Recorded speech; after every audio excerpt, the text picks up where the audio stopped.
사람이 자신의 삶을 변화시키려면 세 가지가 정말 필요하다고 합니다.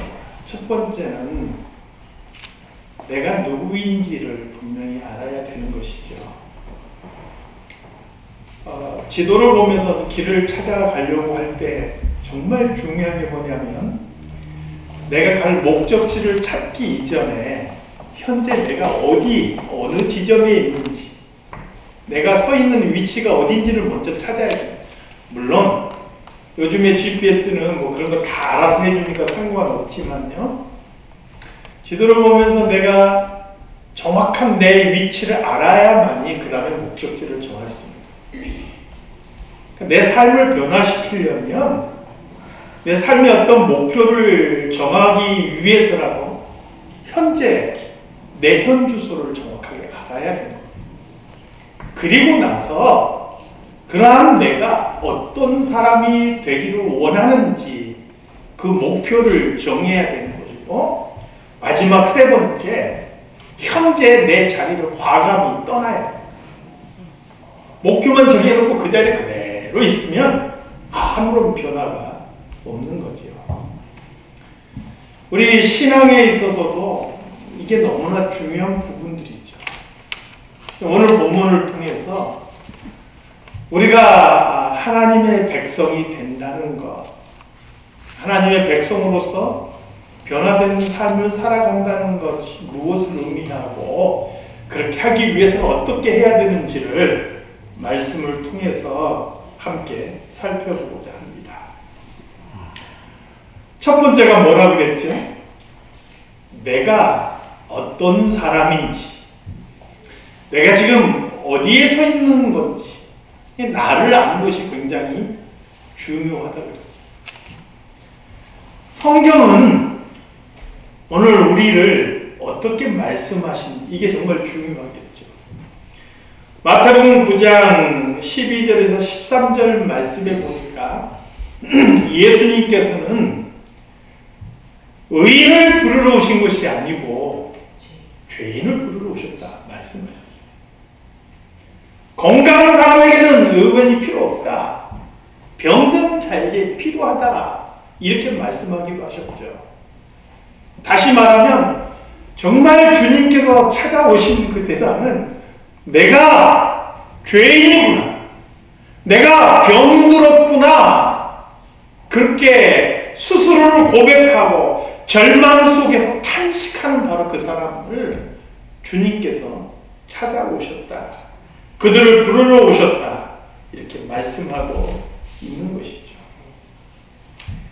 예전에도 그런 고백을 한 것 같아요. 예배 드릴 때 제일 은혜 받기 어려운 사람이 목사예요. 저도 그런 거 많이 느껴요. 예배 인도자지만 또 어디 가서 예배 드릴 때 이게 직업병이에요. 벌써 예배 자체에 정말 깊이 빠지지 못하고 머릿속으로 판단을 해. 여기는 왜 인도를 이렇게 할까? 또 여기 저분은 설교를 왜 저렇게 하실까? 머릿속에 다 재고 있어요. 그러니까 은혜를 못 받는 거예요. 은혜 받기 제일 힘든 사람이 목사라는 거예요. 같은 이유로 은혜 받기 어려운 사람이 성경 좀 읽었다는 사람, 교회 오래 다니고 교회 생활 좀 아는 사람, 매일같이 빠지지 않고 새벽기도 나오는 사람. 물론 이런 사람들이 전혀 은혜 못 받는다 이런 게 아니고요. 변을 익을수록 고개를 숙여야 되는데 스스로가 알고 있고 스스로가 잘한다라는 교만에 빠질 수 있다는 거예요. 그렇게 교만에 빠지기 때문에 오히려 은혜 받지 못하고 오히려 바로 서지 못하고 기회를 잃어버리기 참 쉬운 사람들이야 하는 거죠. 하나님의 은혜를 제대로 체험할 때 나타나는 첫 번째 반응이 뭐냐? 그러니까 잘 들으세요. 내가 진짜 은혜를 받았는지, 내가 정말 하나님 앞에서 내 현 주소를 제대로 깨달았는지, 이게 첫 번째 반응이 뭐냐? 이게 제 임의대로 이야기하면 안 되는 거예요. 성경에 보니까 자기의 인생에서 제대로 된 하나님을 만나고 예수 그리스도를 만난 사람들이 어떻게 고백했는지를 보면 알아요. 베드로가 그의 삶 속에서 처음 예수님을 만났을 때 그가 주님 앞에 무릎 꿇고 뭐라고 고백했어요? 주여 나를 떠나소서. 나는 죄인이로소이다. 주님 앞에서 내가 어떤 존재이냐? 죄인이라는 거예요. 아무것도 아닌 존재라는 거예요. 무기력하고 내가 의인도 아니고 가치 있는 존재도 아니라는 거예요. 그것을 깨닫게 되고 그것을 고백할 수밖에 없게 된다는 거예요. 이사야 6장에 보니까 이사야 선지자가 성전에서 하나님의 영광을 보게 되죠. 그때 이사야가 무엇을 고백합니까? 화로다 나여 망하겠고 나는 입술이 부족하다. 입술이 부족하다는 게 무슨 의미겠어요? 죄가 많다는 거예요. 할 말 못할 말 가리지 않고 그냥 내뱉는 사람이에요. 예수님께서 말씀하신 대로 입으로 들어가는 것이 사람을 더럽게 하는 게 아니라 그 입에서 나오는 것이 사람을 더럽게 하는 거예요. 나는 죄인이라는 고백인 거죠. 입술이 부정한 백성 중에 거하면서 만군의 여호와를 배웠습니다. 하나님을 만나면 내가 죄인임을 깨닫게 되는 거예요. 내가 얼마나 무기력한지를 깨닫게 되는 거예요. 그리고 절망합니다. 그런데 여러분, 그렇기 때문에 내가 무기력하고 내가 죄인이라는 것을 깨닫기 때문에 하나님의 은혜가, 나를 향하신 하나님의 은혜가 얼마나 크신지도 깨닫게 됩니다.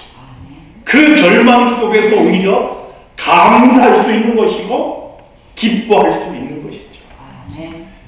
그래서 이것은 회의주의야. 내가 뭘 할 수 있어? 나 같은 게 뭐 할 수 있어? 이건 회의주의.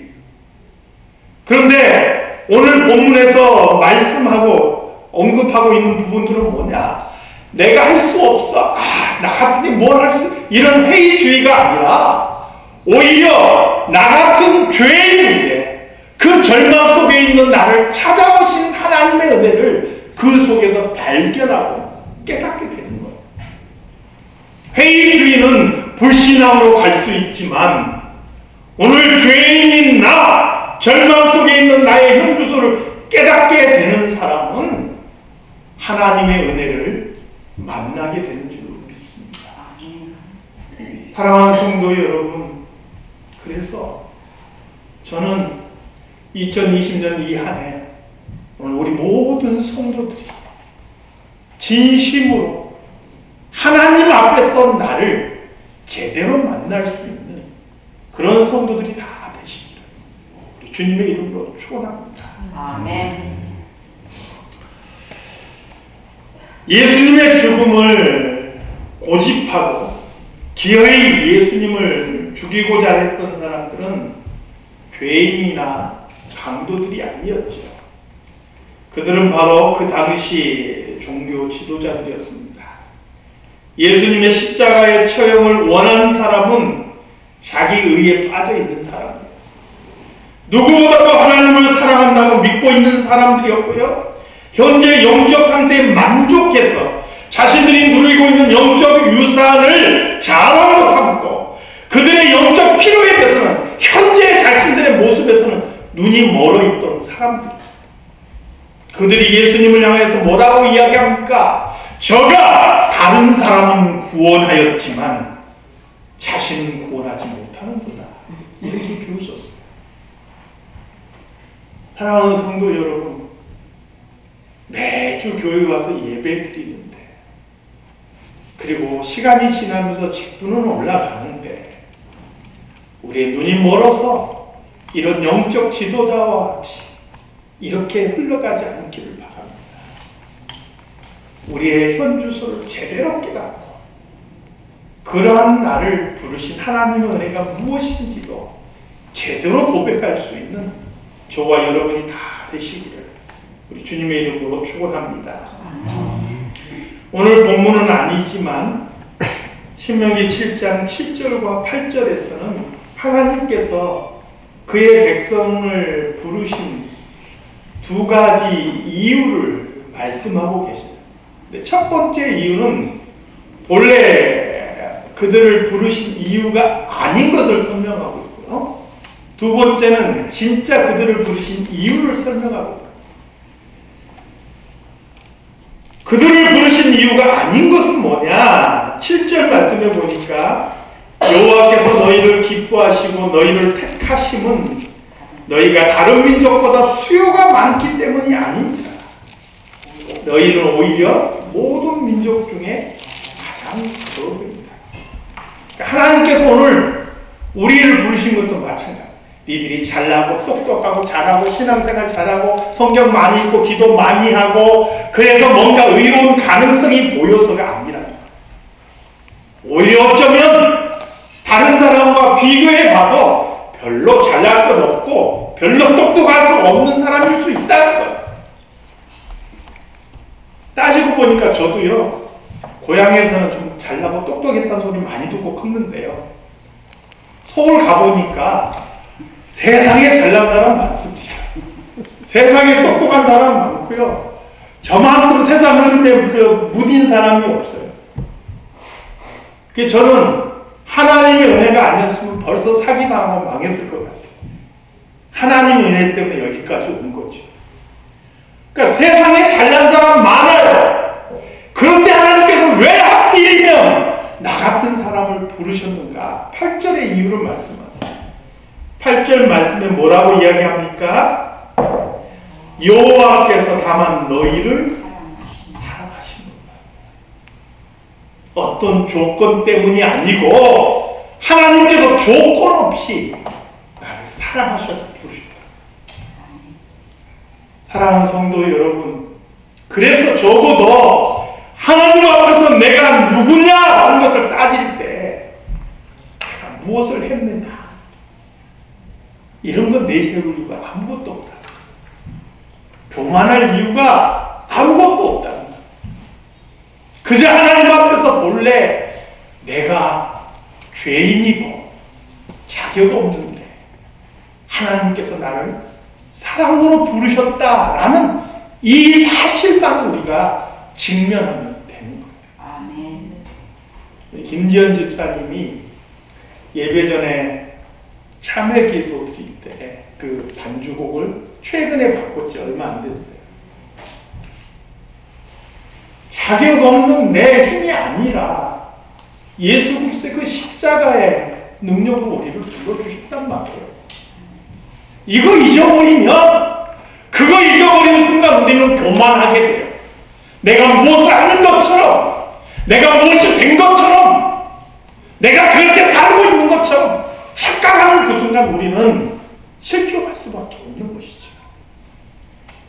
사랑하는 성도 여러분, 다시 말씀드립니다. 자격 없는데 사랑받은 사람, 죄인인데 의의 옷으로 입혀진 사람, 바로 이것이 오늘 우리의 모습이에요. 저는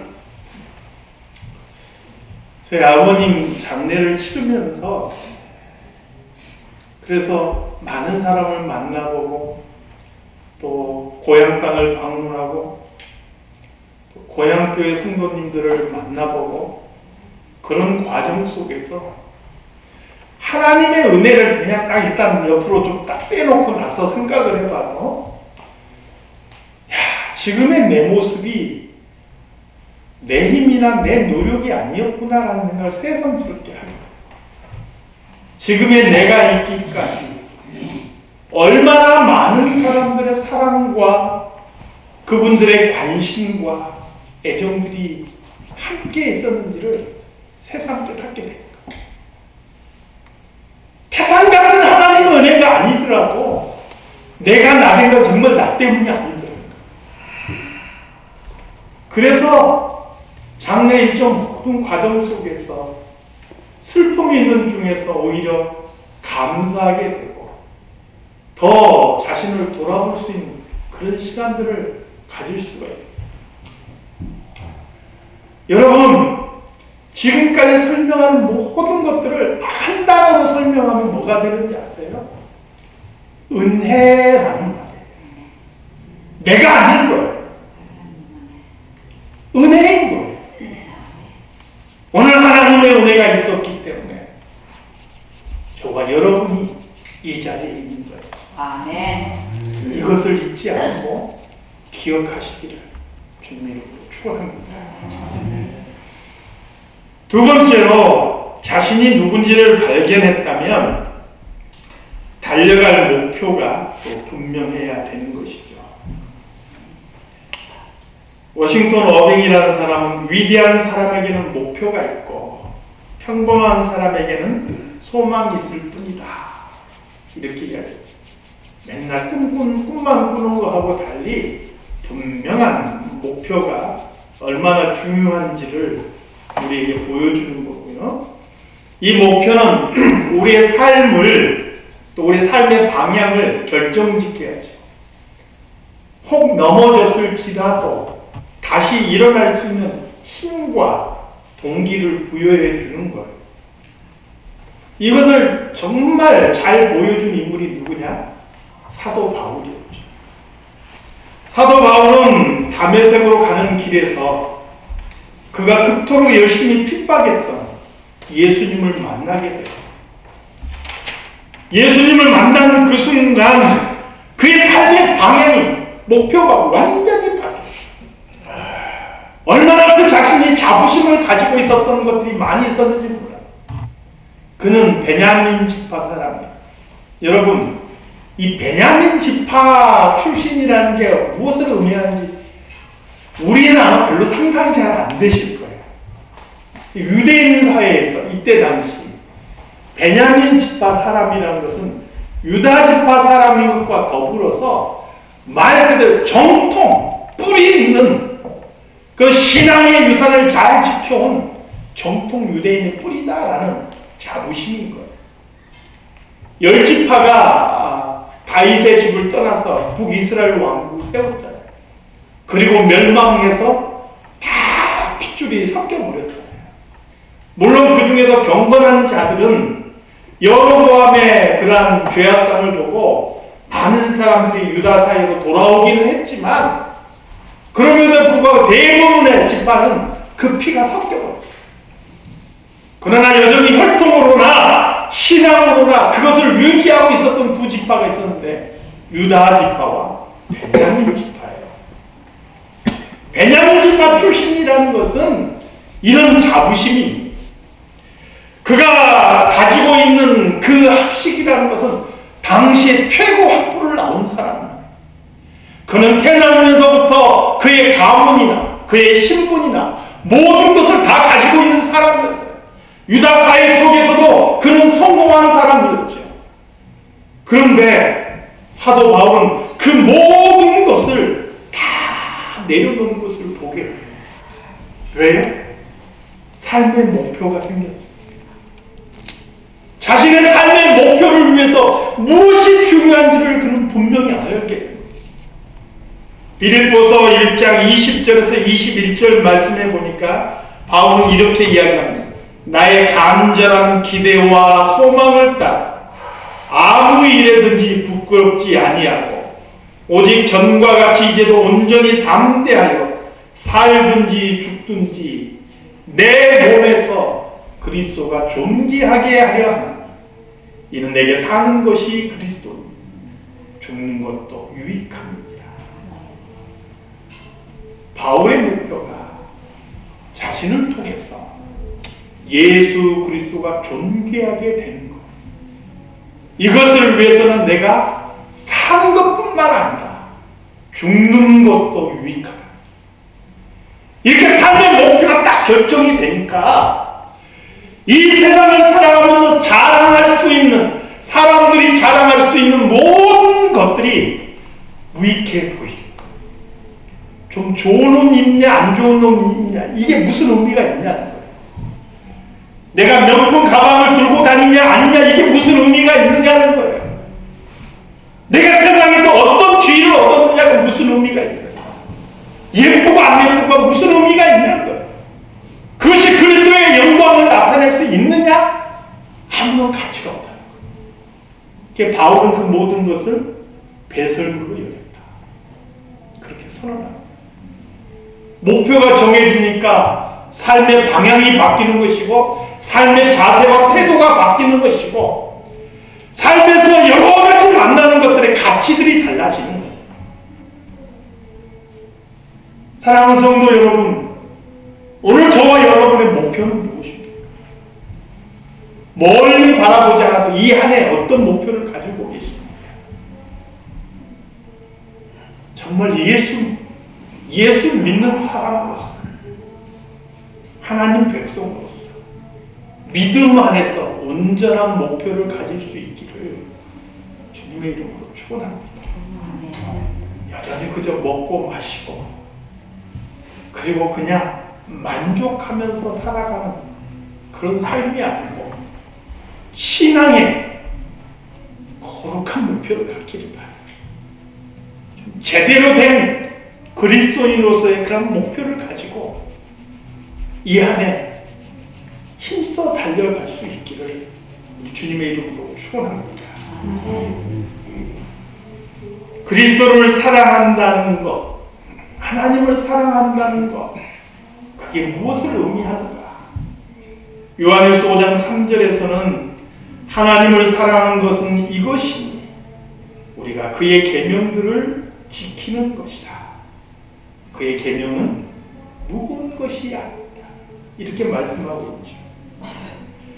오늘 보면 바로 앞절 신명기 7장 11절 말씀에도 보니까 그런즉 너는 오늘 내가 내게 명령하는 명령과 규례와 법도를 지켜 행할지니라. 하나님을 사랑한다는 건 뭐냐? 그의 법을 지키는 것, 하나님의 명령을 지키는 것, 이것을 우리 삶의 목표로 삼고 살아가는 것이 얼마나 소중한가. 이 안에 그렇게 살아보려고 목표를 잡고 달려가자는 거예요. 사랑하는 성도 여러분, 바로 이러한 목표를 통해서 하나님께서 주시는 그 영적인 은혜가 무엇인지 좀 누리며 살아갈 수 있기를 바랍니다. 예수 믿고 살아가는데도 믿는 건지 안 믿는 건지, 이게 지금 내가 예수 믿고 있는 것인지 은혜가 무엇인지 몸이 건조하게 그렇게 살아가는 게 아니라 우리의 믿음과 신앙이 우리 삶 속에서 생생하게 느껴지고 체험되어지고 고백되어지고 그런 삶이 될 수 있기를 바랍니다. 그러려면 우리 안에 이런 목표와 실천들이 필요합니다. 13절에서 15절 말씀을 보니까, 이 말씀을 보니까요, 이 땅에서 정말 많은 사람들이 받기를 원하는 복이라는 복은 다 담겨 있죠. 한번 잠깐 볼까요? 13절 말씀 보니까요,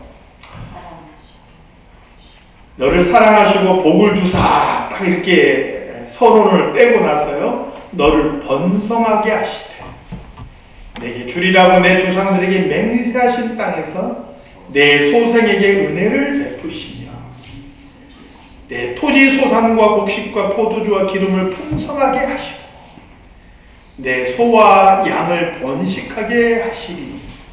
내가 복을 받으니 만민보다 훨씬 더하여 너희 중에 남녀와 너희의 짐승의 암수에 생육하지 못함이 없을 것이며 여호와께서 또 모든 질병을 내게서 멀리하사 너희가 아는 애굽의 악질에 걸리지 않게 하시고 너를 미워한 모든 자에게 걸리게 하실 것이다. 이렇게 말씀하셨습니다. 저는 우리 성도들이 이런 복을 누릴 수 있기를 소망합니다. 그런데요, 이런 복을 바라고 이것만을 쫓아가면 그게 기복신앙입니다.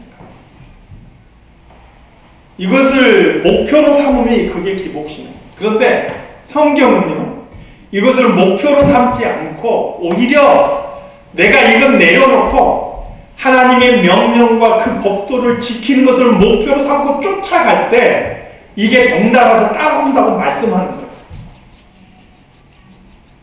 이게 1+1인 거예요.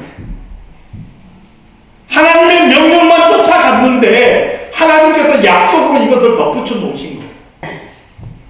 그런데 이것을 쫓아가지 않고 이것만 쫓아가면 그게 기복신앙인 거예요.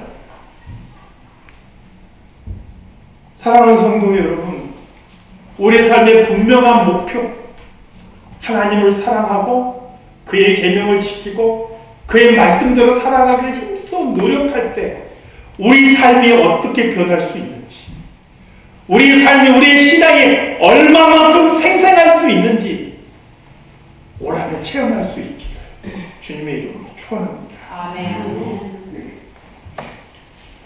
맨 마지막으로 분명한 목표가 생겼으면요, 그 목표를 향해서 떠나야 된다 말씀을 드렸죠. 이게 실천이라고도 할 수 있고 전문적인 어떤 용어는 분리라는 말을 썼어요. 마치 아브라함이 본토 친척 아비의 집을 떠났던 거죠. 하나님께서 지시할 땅이 있어요. 가라한 곳이 있어요. 근데 여전히 본토 친척 아비의 집에 딱 머물러 있으면 아브라함의 삶에는 변화가 있을 수 없지요. 그가 고향 땅을 떠났기 때문에 그의 삶의 변화가 시작이 된 거예요. 마찬가지입니다. 오늘 우리도 우리의 삶의 변화를 이루기 위해서는 반드시 떠나야 되는 거예요. 남의 나라 이야기를 해서 좀 뭐하지만요.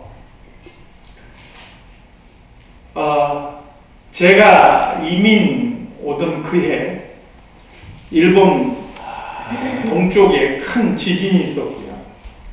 그것 때문에 후쿠시마 지역에 원자력 발전소가 이제 폭발을 했지요. 지금도 그 영향이 굉장히 심각한 것으로 보여지는데 이게 계속 숨기고 가요. 올해 올림픽이 있는데도 불구하고 후쿠시마산 농산물 갖다 먹이겠다는 거예요, 선수들에게. 왜요? 먹여서 안전하다는 것을 증명하겠다는 거예요. 저는 그 말을 듣고 이해할 수가 없어요. 안전한 것을 확인하고 먹여야 되는데 먹여서 안전한 걸 증명하겠다니 이게 무슨 생각인지 저는 이해가 안 되는 거예요. 그런데 이 사람들 또 대단한 게요. 거기에 있는 온갖 오염된 것을 다 걷어가지고 전국 곳곳으로 흩었어. 뿔뿔이 흩어서 그냥 다 파묻고 숨겼어요. 여러분, 문제가 있으면 그걸 딱 공개하고 딱 그것을 분리를 시켜야 돼요. 사람들을 딱 거기서 분리를 시켜야 돼요. 분리라는 게 그렇게 중요한 거예요. 그런데 사람들을 자꾸 그쪽으로 불러들이는 거예요. 이것을 흩어서 사람들 사이에 섞어 넣어버리는 거예요. 이건 분리가 아닙니다. 그러면 더 큰 문제가 발생합니다. 여러분, 우리 신앙에서도 마찬가지입니다. 우리를 왜 성도라고 부른지 아세요? 거룩한 성자의 그 의미가 뭐냐? 구별됐다는 거예요. 비록 우리가 세상 속에 살고 있는 것 같지만 세상과는 분명하게 다른 구별된 기준과 선이 있다는 거예요. 그게 성도예요. 이게 섞여버리면 변질이에요. 사랑하는 성도 여러분, 그래서 아브라함은 자기 본토 친척 아비의 집을 떠난 거예요. 우리가 정말 예수 그리스도의 사람으로 그렇게 변화된 삶을 살려면 현재 안주하고 있는 내 모습, 그 속에서 계속 비비적거리고 살아가면 변화가 있을 수가 없어요. 그 내 모습을 떠나야 돼요. 현재의 내 모습을 떠나지 않고서는 이루어질 수 없다는 거예요.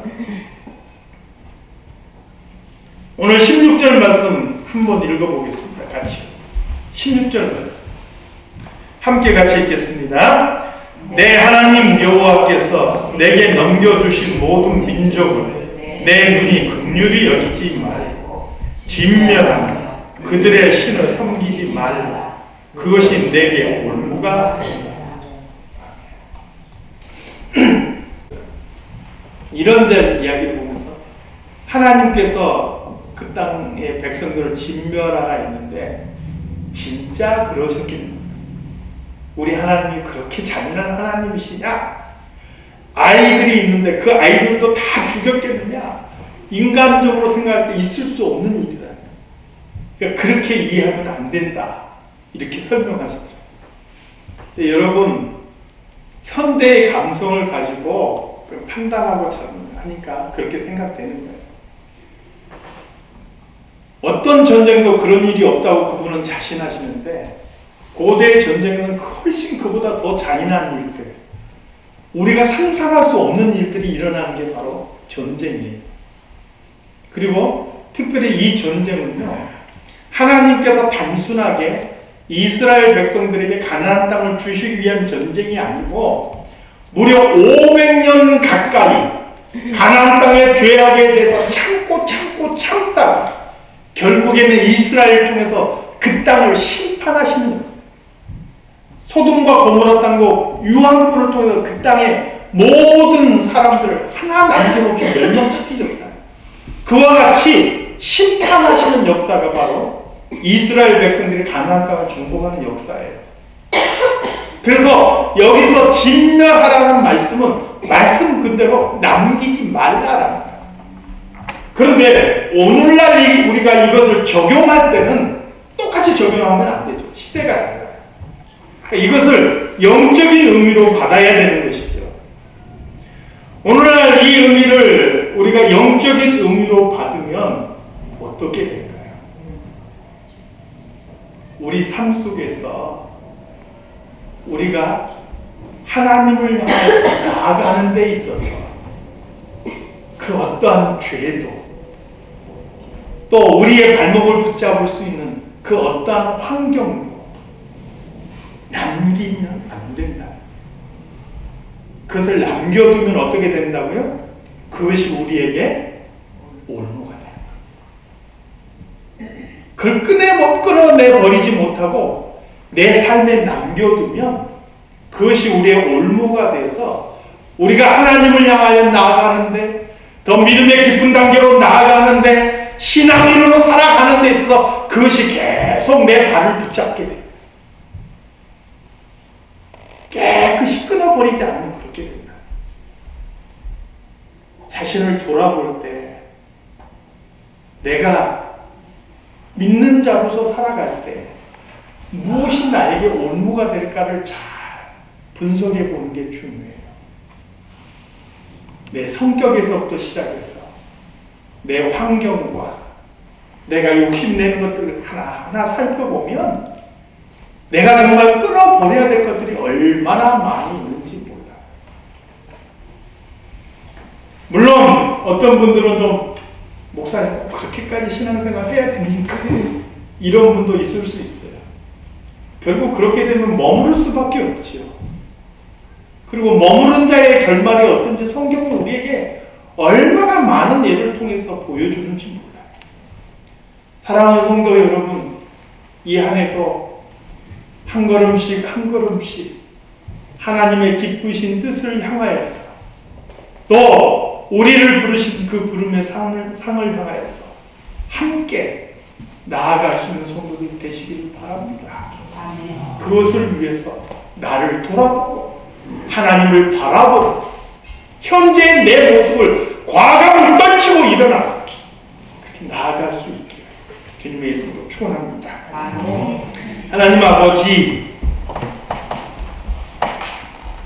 참 우리의 구원이 값없는 은혜로 주어졌지만 하나님의 백성으로 산다는 것은 정말 거저되는 것이 아님을 다시 한번 깨닫게 됩니다.